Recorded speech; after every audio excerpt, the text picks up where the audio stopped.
I'm a performer, a turn, an entertainer. You're not supposed to dawdle. You've got to get along. Yahoo!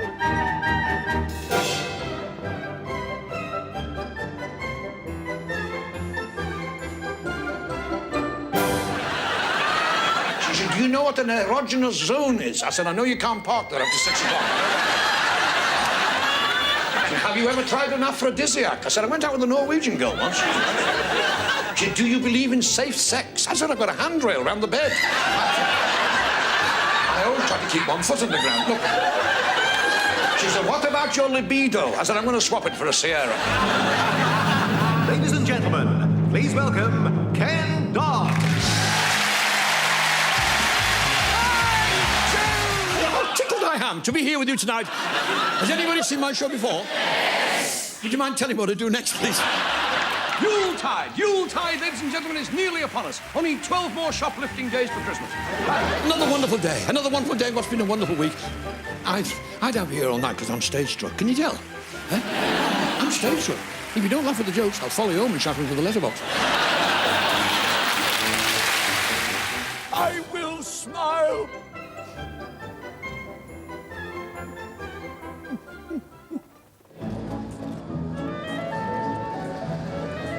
Ken Dodd is a national institution.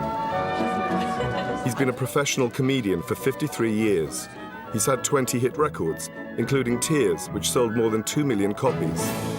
This year, he celebrated his 80th birthday, still traveling the country, performing his happiness show 3 times a week. Did you always prefer doing live performances? Always, still do, yeah. Because you play an audience like you play an instrument. An audience is part. You see, I've never actually done a solo act of my own. It's always been a double act. It's me and the audience. So. And is it different when you do telly? Oh yes, on television you're just performing to a set of wires or a camera or probably they say, well, don't look over there, look over there. Oh, yeah, why am I doing that? Well, it's a better camera shot. Oh, really? Well, all I can see there is exit. Well, that could be a hint.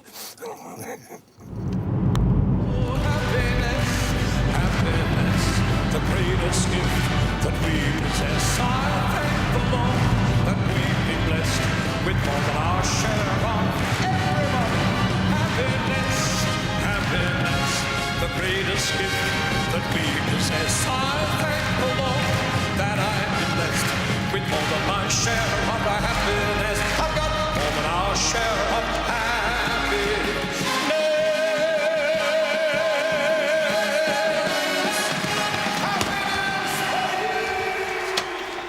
They made us laugh. You can't make anybody laugh. Did you know that? No. The song "Make 'Em Laugh, Make 'Em Be Gone." Really? No, you can winkle it out. It's already there. If it isn't there, you can't put it there. It's in everybody. And how do you winkle it out? Happiness. Well, that's the comedian's job, isn't it? With one of these.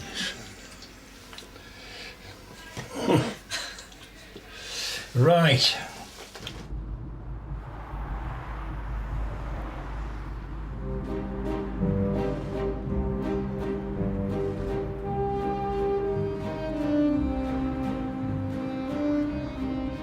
I am a sort of a commercial comedian. I travel the length and breadth of the British Isles, so I've travelled I've been right up to the Shetlands, I've done a few shows there, right down to the Channel Islands, right across to Great Yarmouth, Norfolk, Constantin. My ambition was to play every theatre in Britain. Ahoy there! Ahoy there! This is it, folks.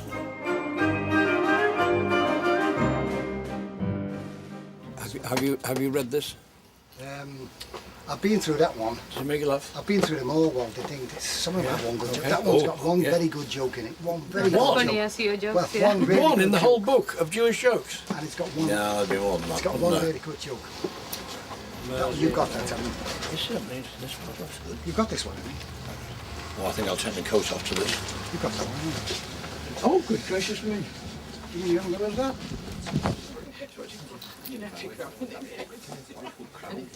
Have you bought many books in here then? Oh, over the years, I think I've thousands. Really? Thousands of books. In fact, I've been barred from buying any more, but I still come down just the same. Have a look at this one for you. That's not good. I don't think it's good. Sorry? What kind of things do you buy in here then? Oh, books, humour books, books on humour, books about comedians, entertainers, film, Dickens. Yeah, I'm a Dickens maniac. Are you? Yeah. Do you read them a lot? Yes. Has anyone ever written a good book about you? No. Yes, one. I had a long time ago, Michael Billington of the Guardian wrote quite a good one called How Tickle I. But since then, one or two pirates, brigands, have said they do a biography. I said, no. If anybody's going to do a biography, it'll be me. I will write the biography. They said, no. If you won't cooperate, we'll do it without you. Carry on then. And do you think you ever will write your? Of course I will. One of these days, I'll write the. See, I've been around for quite a while, and I've been in show business for over 50 years. So I reckon I've been an entertainer for 50 years. So I think I should write an entertaining book.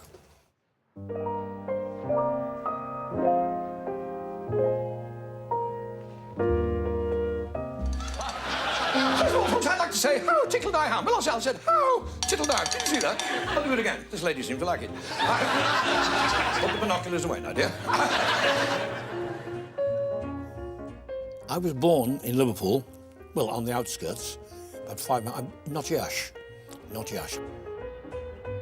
My father, Dad, Pop, Arthur, was a very, very funny man, a brilliant comedian. He used to tell jokes all the time. I think actually that's how I learned to tell jokes. Through most little boys want to be like their fathers, and I learned how to tell jokes by my dad telling me jokes.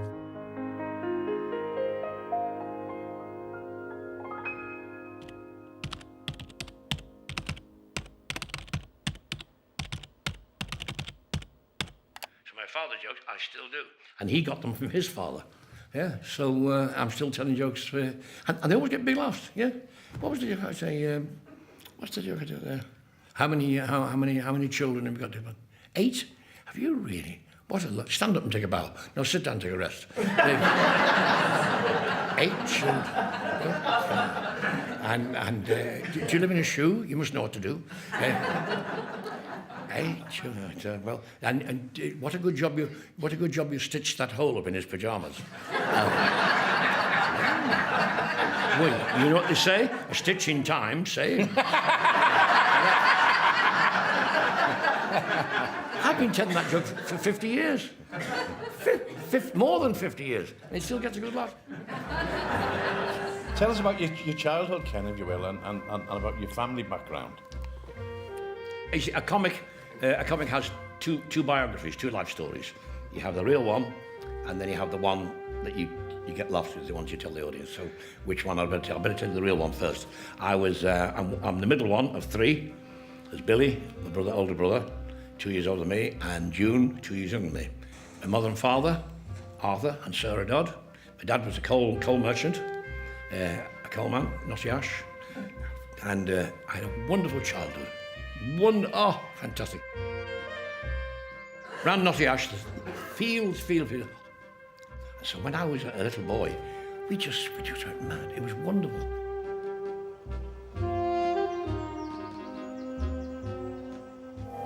Like the moth, the diddy firefly makes its home in some article of clothing, where it will pass the winter months, smouldering gently and laying its fried eggs.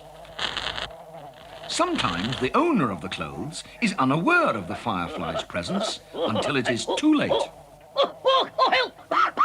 Oh, by the blathering bagpipes of Killicranky, I've got fireflies in my kilt.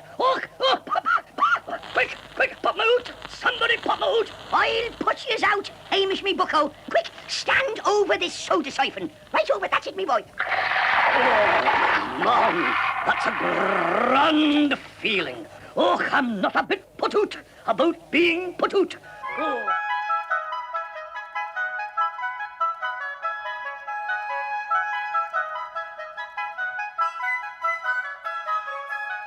If you think about it, there is a belief in small people all over the world.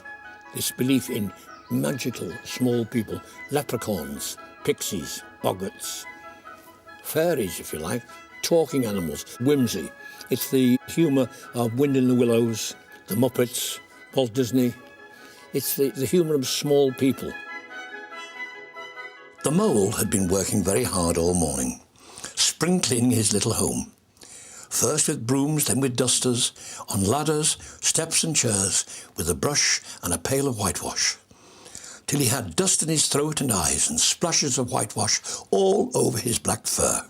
It was small wonder that he suddenly flung down his brush on the floor and said, "Bother, bother, oh, blow," and also, "Hang spring cleaning." We are the Diddy Men, itty bitty Diddy Men. We are the Diddy Men who always have a bash. So I discovered the Diddy Men, these little whimsical characters, the Diddy Men, who live in Nottingham and have the Jambutti mines and the broken biscuit repair works, snuff quarries and the gravy wells. Around the Diddy City, we sing our Diddy Diddy. I'm beginning to get fed up with you. I don't care. Why? I'm going. You're going? I'm jacking it in. Jacking it in? I'm jacking it in. But if you leave me, I'll be in a hole, I'll be in a mess. Don't care. Remember, Dickie, ambition, the grass is always greener the other side of the street. You know who said that? Tom Jones.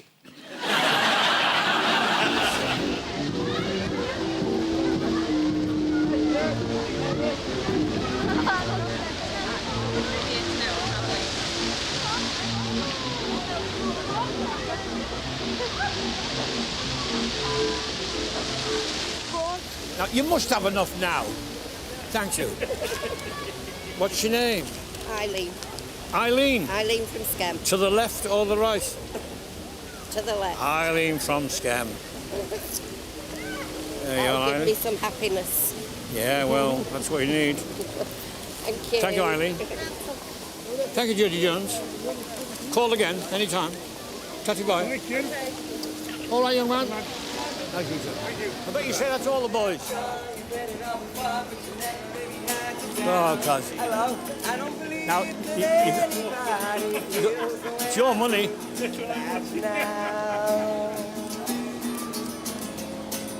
What did it do with it? And all the roads we had to walk. You're good at walking backwards, missus. You could get a job as an ice cream girl. That'll do.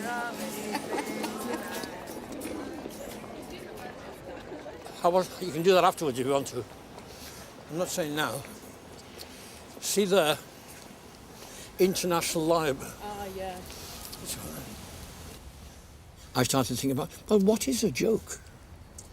I want to know why. Why does the human being laugh? Why do we make this funny noise? Ha, ha, ha, ha, ha. Your breath comes in short pants. Why don't your ears light up? Why doesn't your nose wiggle from side to side? Why this? What is a laugh? Why? What goes on in here? Why do human beings laugh when they're confronted with a funny situation, a funny picture, or somebody tells them a funny joke? What is humour? What is a joke? How does one be a comedian?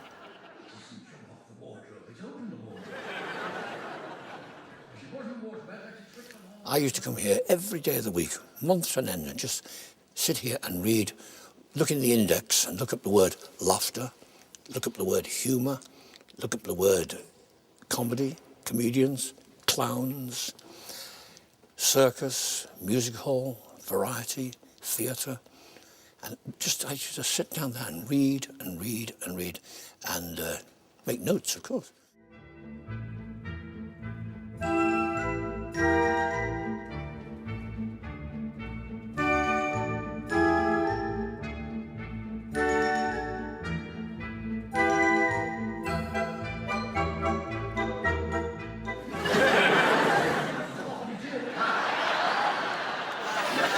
went to the doctor's, little old lady. She said, Doctor, she said, can I have some more sleeping pills from your husband? He said, why? She said, he's woke up. Another little old lady goes to the doctor. She said, Doctor, can I have some of them sleeping tablets to make me sleep? He said, certainly not. He said, don't believe in any of those tranquilizers. He said, if you can't sleep at night, he said, do it nature's way, organically. Oh, she said, I can't play one. No, he said, no, look. Treat yourself. Before you go up to bed at night, he said, have a little tot of something. Oh, she said, I do that already, Doctor. You do it? Oh, yes, she said. Before I go to bed at night, she said, I always have 8 whiskies, 4 gins, 2 vodkas, a large brandy, a martini, and an egg flip. Doctor said, you can't sleep? No, she said, I'm up all night singing.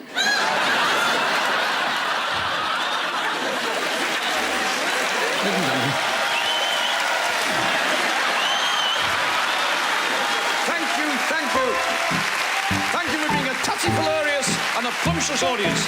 We wish you good health. There is just an endless font of jokes in your head, aren't there? Yes. Can you ever turn them off? No. Does it ever torment you? Yes. Yes, sometimes. Sometimes you'd like to think very seriously about something, and jokes keep popping into your head. Yeah. So you have to learn to control it. You know? Yeah. It must be quite hard, though. No, that's enough for now, thank you. That's quite enough, thank you. Right, go and... Kenny, go to your room. So... Is that what you have to do? Yes, right. Kenny, go to your room. He goes there, and Kenneth, you can come out now and start thinking about something seriously. There's 2 or 3 people in here, I think. Yeah. 2 or 3 personalities, 2 or 3 characters, 2 or 3 strong personalities who would like to be heard. Yeah, I think so. I think there's a show business Ken Dodd, and I think there's a thinking Ken Dodd, and hopefully there's an amusing Ken Dodd. I hope so, anyway. It's one that can see the funny side.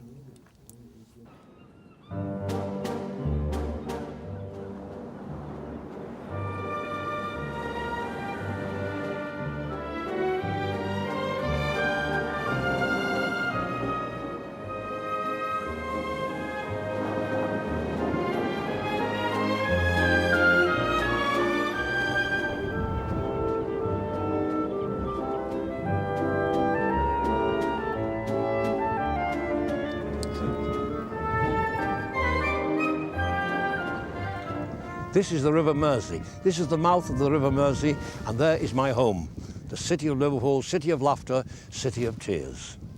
This is the city that enabled me to be a performer.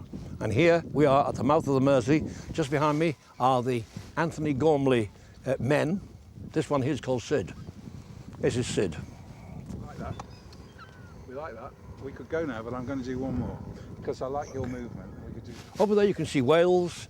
Up there, somewhere up there is Scotland, I think. And straight on there, going west, thousands of people have left this wonderful city to find adventure and success.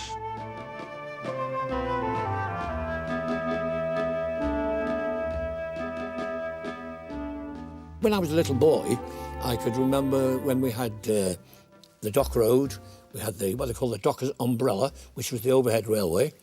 And lots of things were moved by huge, great cart horses, pulling great loads of goods into the docks.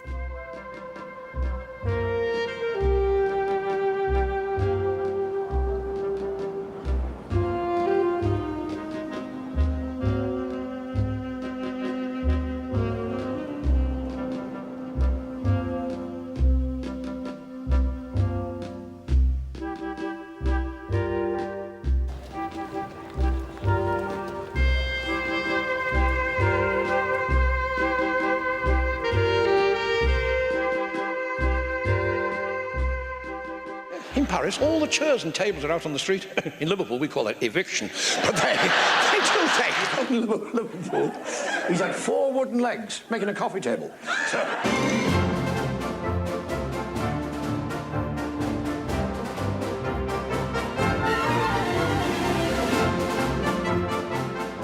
Every week, we used to have a Dodd family journey to a theatre just up the road here in Fraser Street called the Shakespeare Theatre of Varieties.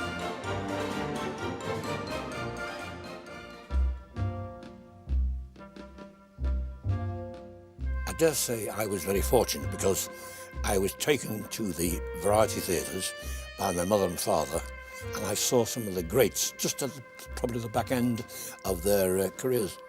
And that's where I fell in love, I think, with music hall, with the theatre. The word variety really means a variety of skills. All variety artists, entertainers, jugglers, acrobats, comedians, ventriloquists, they're like little one-man businesses or one-woman businesses. Rudy Cardenas. Of course, no show of this kind is complete without a juggler. This next artist is considered by many the greatest in the world, Rudy Cardenas.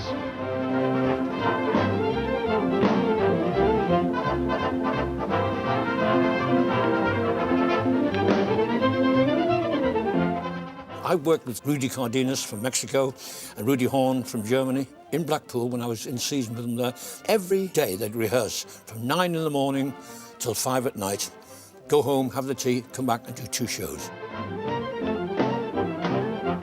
The big specialities, the acrobats, the jugglers, the people who do deeds of immense daring, you have to go to the circus.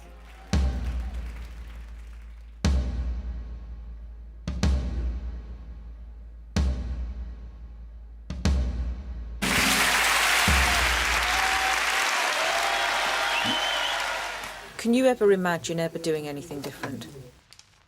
I think I like to be in charge. You may have noticed that. You are a total control freak, Ken, I have to say. No, never. Oh, no, you so are. Oh, how dare you. I mean, I'm bad, but you are worse than me. Just that women won't do as they're told, that's all. No, but it couldn't be any other way as a comedian with the career that you've had. Actually, you couldn't do that. It could, but it wouldn't be as much fun.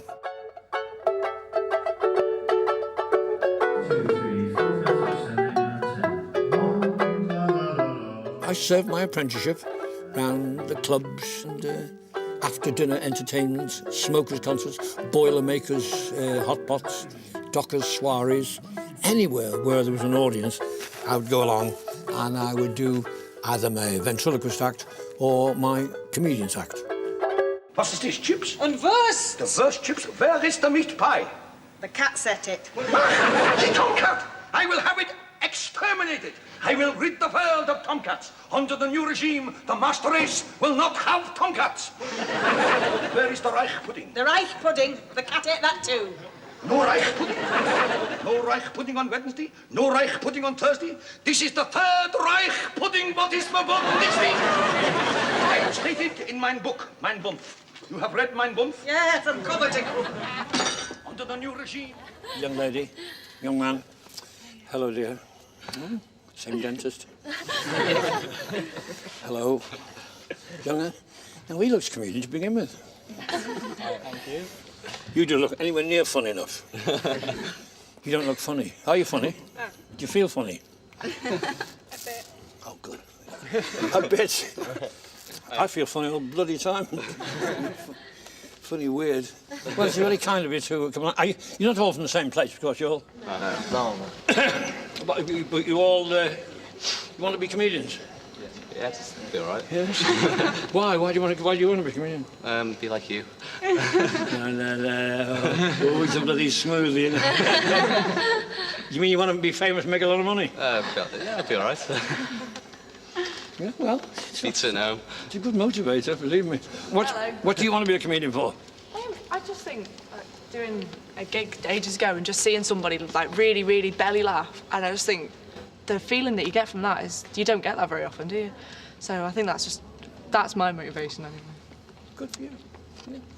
When I go on stage, you get a massive rush of adrenaline and that, but when I come off, I always feel dead low and disappointed that it's over. Just wondered if you feel the same, and if you do, how do you handle it? It's something you'll never lose, because you always think you can do better. You always think you could have done better. Do you remember when you used to get your school report, and you'd say, you know, good at gymnastics, fair at English, mathematics, could do better. Well, it's the same with being an entertainer. You always think you can do better, and sometimes you can, but you've just got to remember it for next time. And next time, do better, yeah? But you'll never, if you really want to be an entertainer, a good entertainer, you'll never actually be satisfied.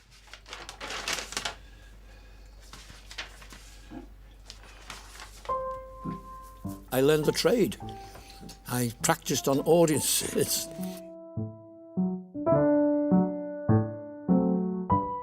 I learned to read an audience's facial expressions. I learned how to play a theatre. I used to think I was wonderful. I used to think I was marvellous in bed. Then I found out all my girlfriends had asthma.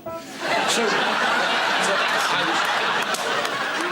I have thought of going into politics. Oh, yes, I have. As a matter of fact, to be honest, the job I fancy is Chancellor of the Exchequer. At least I'd be reunited with my money.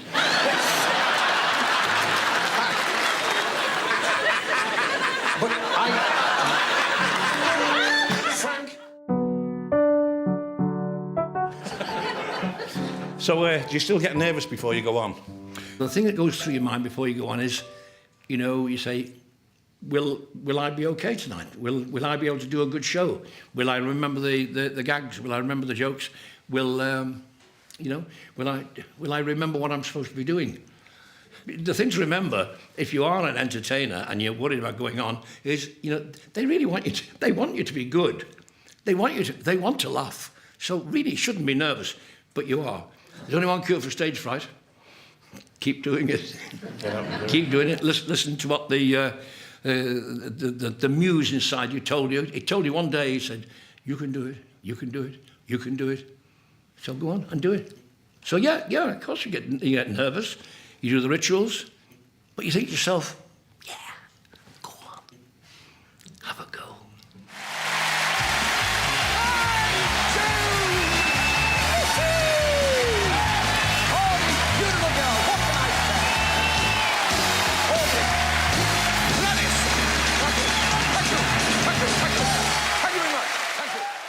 No, I mean, how tickled I am on my vacation. Tonight, ladies and gentlemen, I feel absolutely tutty-hilarious and full of plumptiousness. I do. It makes me absolutely discomnicerated to see that so many of you have turned up for the free soup. And... are you all enjoying yourselves? Why, what are you doing? Tonight, ladies and gentlemen, we have a fabulous show for you. We've got artists from all the four corners of the Labour Exchange. Love is like a violin with its strings around your heart, soft and sweet as dreams begin, sadly crying when you part. Make my heart your violin.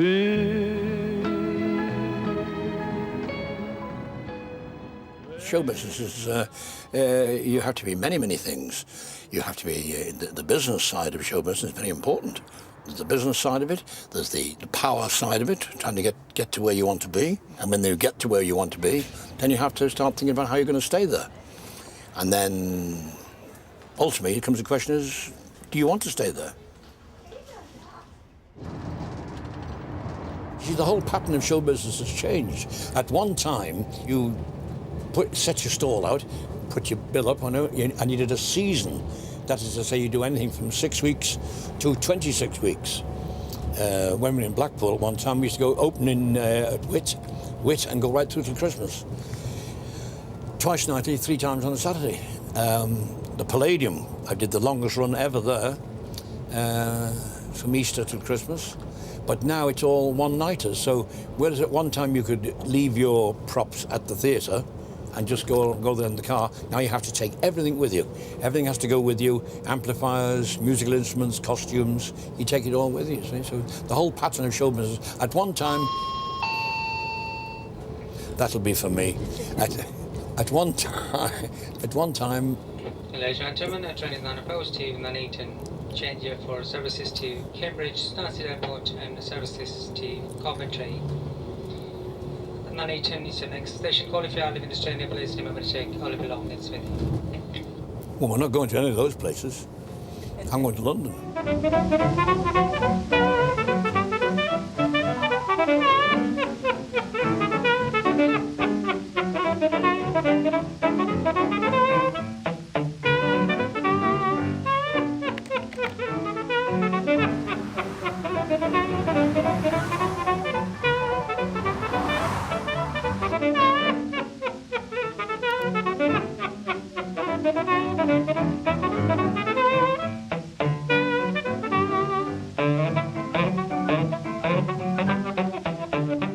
Depicted backstage with his trademark pink tickling stick, the painting reveals the vulnerability of the comic.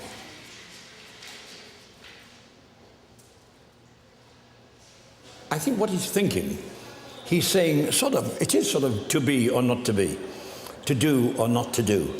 I think he's thinking, did I get it right? This time, did I get it right? This time, did I remember to put the punchline in the right place? How did I do? I think my mother and father were very pleased with me.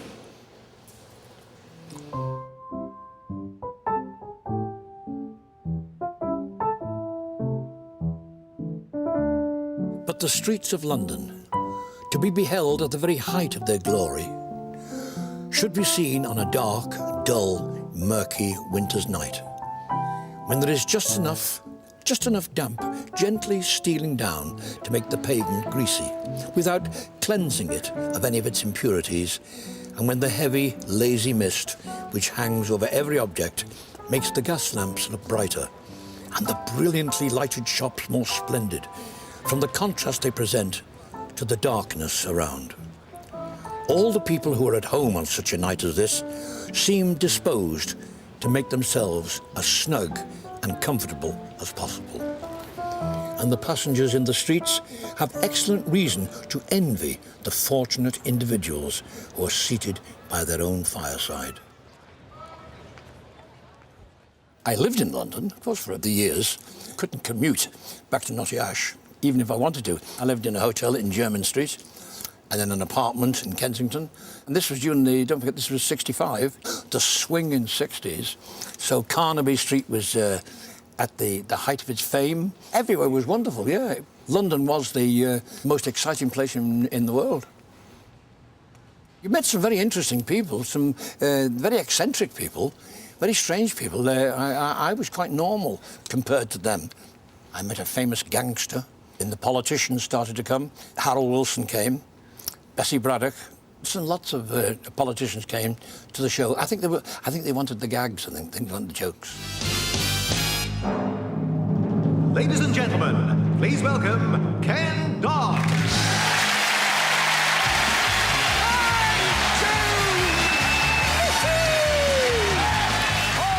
By Jove, how tickled I am. By Jove, how tickled we were. How tickled we are. By Jove, missus.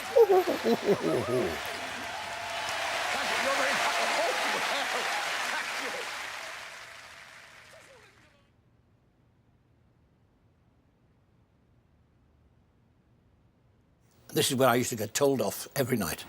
Every night. Mr. Dodd, you're 30 seconds over. Mr. Dodd, you're a minute over. And if you did it too many times, you get a letter from the head office. And I think this is how I became a stickler for time, a stickler for punctuality. I owe it all to this stage manager's desk. But now that you can go on for as long as you want to, is that why it's a different world. Because you can? Today's a different world entirely. Today is a different world entirely because today there's one huge difference. Today, I work for myself. So I'm the boss. And I say to myself, Mr. Dodd, you're 30 seconds over. So, every performer, his dream is to play here at the Palladium. And I had that honour several times. But the 65 one was the big one because I'd never played in London before. So this was a big challenge for me. John Osborne brought the entire cast of a farce called Meals on Wheels. He wanted to show them what it was like for a comic how a comic timed his laughs, how a comic, what the rhythm that a comic used for gags. And he was very nice, came round afterwards and invited me to tea. So I went to his house and had tea with John Osborne. Yeah, it was very nice. Yeah, I was quite well known, you know. Did you miss Notty Ash? Not really, it was too exciting here. I was having a whale of a time here, yes, having a wonderful time. And besides, they all came from Notty Ash to see the show. They came, I remember being here, as I said, we opened at Easter on Good Friday, and we were here in May, and they had the cup final. They had the cup final, and it went into extra time. And we were all, the show had just come down on a Saturday afternoon, so we all looked at the television set and went into extra time, and Liverpool won the cup final. So for the very first time Liverpool had ever won the cup final, that was the year they won it in '65. And in the evening, all the fans were all round the Palladium, all shouting, "We want Doddy!" But I don't know what they're going to do to me if they got me, but they were all round, all cheering, and yeah, that was very exciting. Yeah. It was a good time to be a Liverpudlian, wasn't it? It was indeed, yeah. '65 was great, yeah. I was probably one of the most well known of all the whackers. That's what we are, we're whackers. The show business personality of 1965, king of the Diddy people, Ken Dodd. Can't buy me love, can't buy me love. Ken Dodd, the people's comic in the truest sense, returned in triumph to the Palladium last night, and the applause for him was huge, heartfelt, instantaneous, and deserved. His skill is in the construction of the delivery and his judgment of our mood. Mr. Dodd is one of the most accomplished performers to have hit the London stage. Doddy has suddenly become the darling of the London scene and is in danger of being captured by the intellectual set. We have always thought that it might be a good question to put to Mr. Kenneth Dodd and the members of the Beatles. To what extent do they attribute their success to their hairstyles? And we'll start by asking that question now of Mr. Ken Dodd. With hairstyle, well, I think it has a great deal to do with my, success? Your hairstyle. Oh, yes. Well, I think so, yes. I like to keep it in trim. You know, I eat a lot of shredded wheat because it's good for the hair. And I have it cut twice a year, whether I need it or not. Short back and sides and a bit off the shoulders. And, you know, I think so. What do you feel about the boys? I think there's a wonderful style, actually. Of course, they're different than me. Of course, with them being Martians, they... A professor of archaeology at Notty Ash University has discovered some tablets which say that the Beatles are definitely Martians. Grundy's their leader. How long have you known this, Kenny? Bill Grundy? Well, I've known he was out of this world for a long time. No, we're all Martians. And as Martians, I think it's a very good hairstyle, lad. I very much. I'd like one of those myself.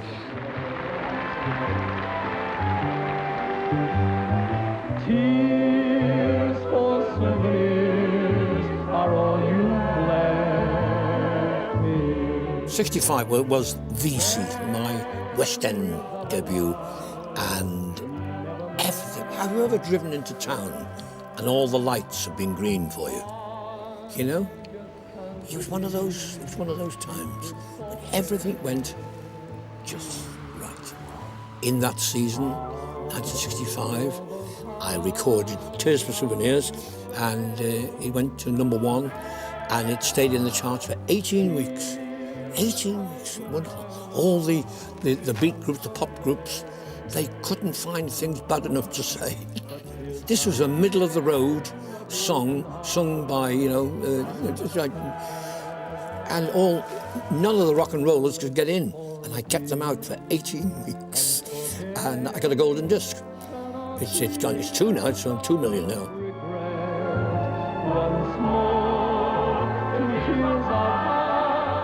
What do you think of Mr. Ken Dodd? That's great. He's marvellous. He's a good... It's lovely hair. He's lovely hair. Lovely. Hair is lovely. Yeah. We call it her in Liverpool, you see. We always say the Judy with the fur her. we have a fellow went into one of those shops once in Liverpool where they sell those, minks and things, and he says to the girl, he said, "Give us one of those hairy coats." She said, "I beg your pardon, sir, what fur?" He said, "For the Judy, who do you think?" No, wouldn't you like to... You do comedy as well, don't you? I've seen, John, you do some... I just say lines. Yes, you say some very good lines. Oh, thank you. That one, the one about the jewel, rattling the jewels, that was very good, right? Yes, that was it. Have you in time, like, work gags into your act? And... I don't know, it's hard. Because Most of our gags are either made up, and so they either die, or we keep them if they go down. Or sort of that jewel thing that we thought of the night before, you know. So you'd like to do a bit more comedy? Yeah, but it's so hard, isn't it? Well, I don't know. I imagine it's easier for four fellas than for one. It'll be easier when we get him in the group, though. Oh, we'll leave it all up to him.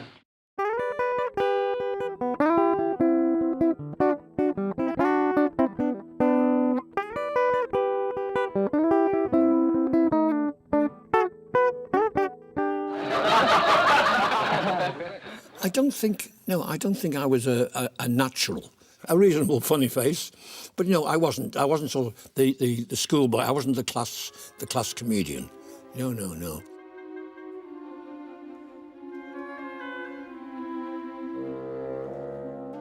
What I was completely stage struck. Oh yes, I was stage struck. Once I'd seen the shows, I wanted to be on that stage.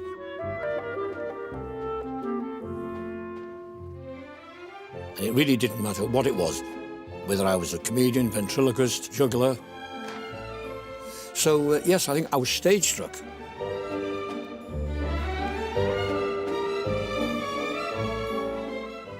But be not afraid of greatness. Some are born great, some achieve greatness, and some have greatness thrust upon them. Thy fates open their hands, let thy blood and spirit embrace them, and to inure thyself to what thou art like to be, cast thy humble slough and appear fresh. People said, you'll never do it, Doddy. Of course I will. He said, you'll never stick to the script. I said, what do you think I am? I think I'm stupid. You see, when you're a comic, yes, OK, you start off by telling jokes, but throughout your career, you have to be many other things as well. If you want to be a successful entertainer and performer, you have to be a comedian, you have to be an orator, you have to be an actor, you have to be a poet, you have to be a creative writer, you have to be an impressionist, you have to be able to do dialects. So you have to do about a dozen things to make the one entertainer. Have you got a word of advice for somebody who's starting out in show business? I'll come to you later. Not yet. The boys first. Help! Get a job. Get a job. Help. What do you say, Ringo? Keep Best trying. of luck. Do your best, That's grand. Okay, how about a word of advice from Mr. Kenneth Dodd, then? Well, I think the best anybody starting out in show business... is that a serious question? Yeah, it's a serious I think anybody starting out in show business should be like the Beatles and be original. That's the thing. I think originality is the secret of success.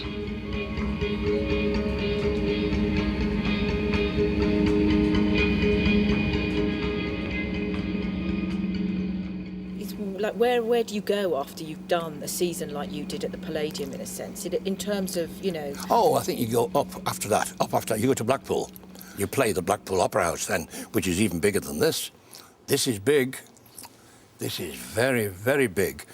I think the Liverpool Empire is just as big, or even might be a little bit bigger. I think this is 2003, 2005. 2005. Well, the Liverpool Empire is or was 2,750. And the Blackpool Opera House is 3,000. It's either 3,005 or 3,250. So they're very big theatres, but beautifully built so that the acoustics and the sight lines absolutely brilliant. Yeah. Oh, I do like to be beside the seaside. Oh, I do like to be beside the sea. First of all, ladies and gentlemen.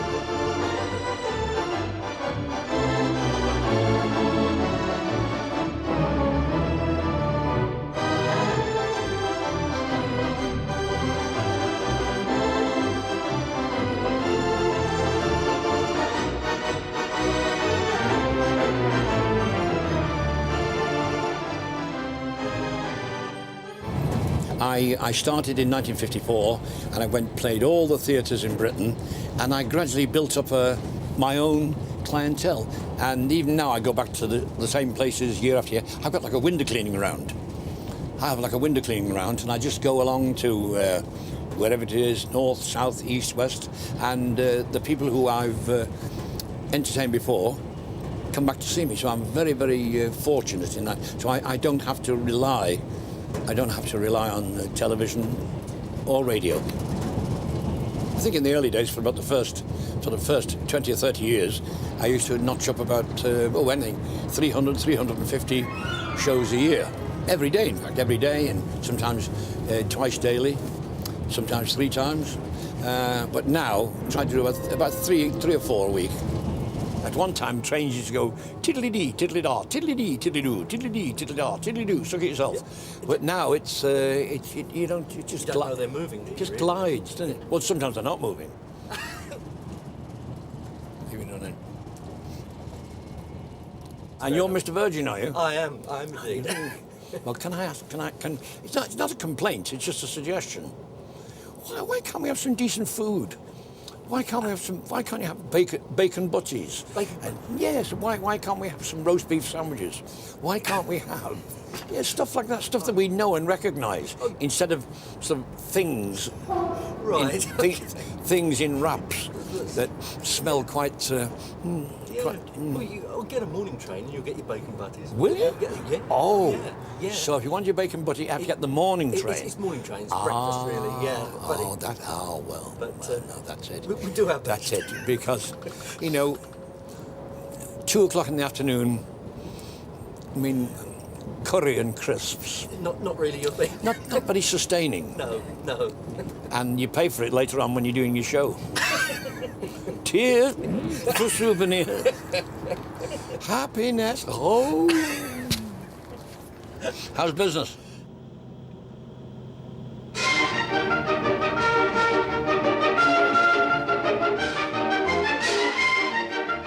Because what's a holiday coast for the many is a hard-working coast for the few who play to packed houses in the theatres or who work on the golden mile of sideshows and booths, alleys and oyster bars between the North Pier and Central Pier, where there's adventure every yard. And where Blackpool seems to offer everything that Paris can, and a breezy kind of humour all its own. Everyone's enjoying themselves here at Blackpool, down on the beach. Do you know, it's so crowded here in Blackpool, ladies and gentlemen at home, the corporation have had to send to Morecambe for more seagulls. My Auntie Nellie, my big Auntie Nellie, she was down on the beach. My big Auntie Nellie. And the man from Blackpool Corporation, he said, Mrs, would you mind getting off the beach, please? The tide's waiting to come in. Big! Yesterday, she dived into the sea and 6 trawlers were beached at the Isle of Man. Everyone's here at Blackpool. Some of the sideshows were absolutely marvellous. There used to be a big sign, it was her father's fault. I never found out what it was, but it was her father's fault. Then the other one, half woman, half fish, mermaid. There's another one that said, come and see a horse with a tail where its head should be. And when you went inside, it was 6 months. When you went inside, it was the horse the wrong way round in the cart.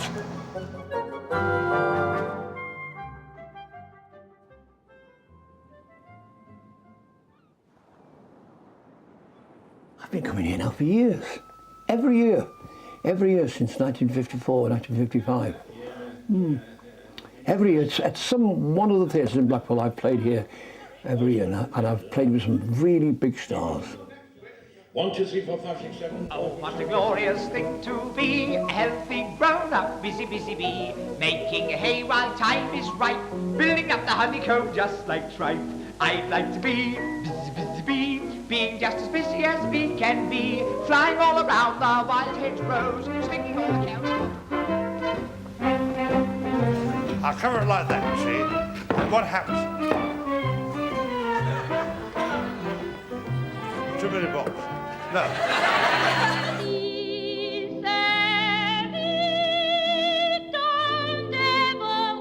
I played the Opera House one year, and on the Sunday concert, Gracie Fields was on. She left all the flowers, she left all the bouquets. She said, you have them, Doddy. You know, I I can't get them back to Capri. So you see, she left me all the flowers. That was nice. It is the privilege of the whoever occupies the number one dressing room, whoever is the star of the number one. It is your privilege to play host to another star who's coming in on the Sunday. So it's good manners, and they do. They're very, very kind. They're very kind. They move their stuff to one side, usually put clean linen over them, so you don't touch them, and then they'll leave you a nice note, perhaps a bottle of champagne or a tin of lager, according to how big a star they are. And in most you still, even today though, you still have to bring your own soup. Sleigh bells ring, are you listening? Down the lane, snow is glistening, a beautiful sight. What happy tonight? Yes, I've got better ones than that, but not so clean. But the other one I like is about the two little insects, the two little bees. One of the old pros, as he's gone, one of the old troopers, showed me how to make up, and he told me to always put a little blob of red in the corner of your eye, a little blob of red. That makes your eyes sparkle, makes your eyes go on.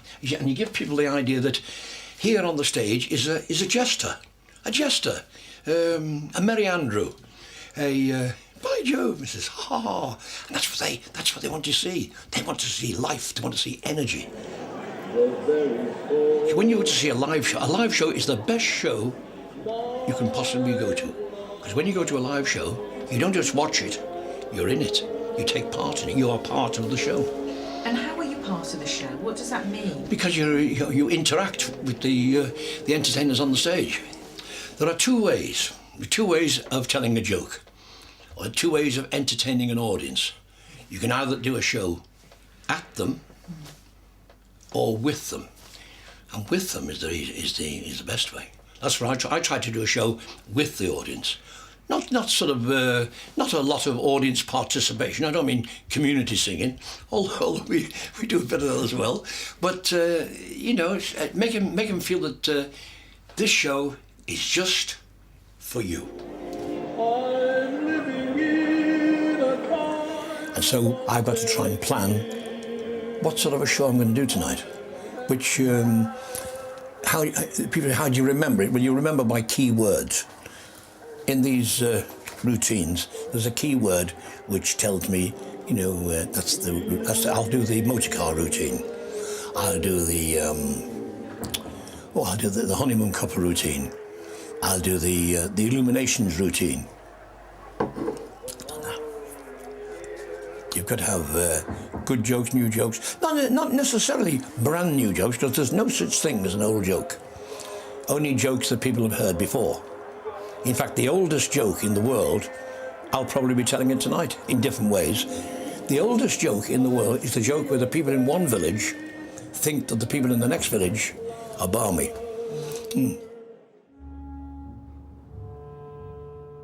You'll hear it come over the loudspeaker in a moment. He'll say, half an hour, please. That means you've got 35 minutes. Don't ask him why it's 35. Then he'll say, quarter of an hour, please, which is 20 minutes. Then he'll say, overture and beginners, which is 5 minutes.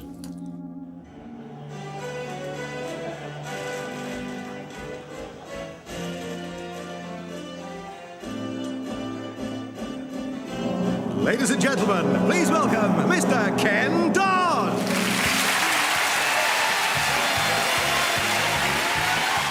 My share of happiness. To me, this world is a wonderful place. I'm the luckiest human in the human race.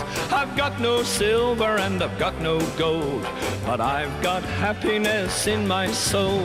Happiness to me is an ocean tide, a sunset fading on a mountainside, a big old heaven full of stars above, when I'm in the arms of the one I love. Oh, happiness, happiness, the greatest gift that I possess. I thank the Lord that I've been blessed with more than my share of happiness. I got more than my share of happiness.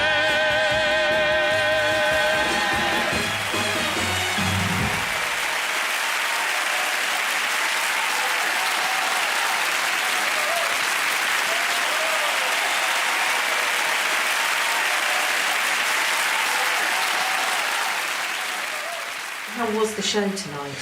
Well, it was a good show tonight. Yeah. I thought we worked well together. The audience and me, they were very responsive, and it's now. Let's see, what time is it? Yeah, it's 1 o'clock in the morning, so I feel pleasantly shattered. You know, tired, but yeah, it was a good show. Tried a few new gags out. They went quite well. Tried about half a dozen, and 4 of them went quite well. 2 of them hit the deck, but that's all right. They won't be here next week. So yeah, it was a good show. Yeah.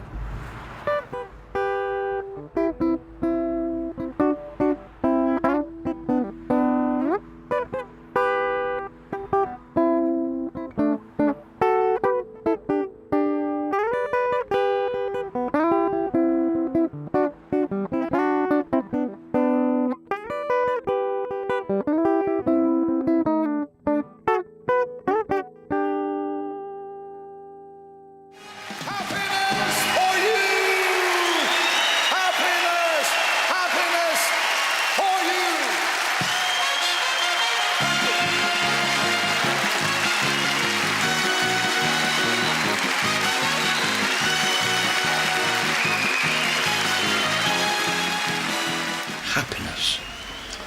Well, that's the comedian's job, isn't it? With one of these.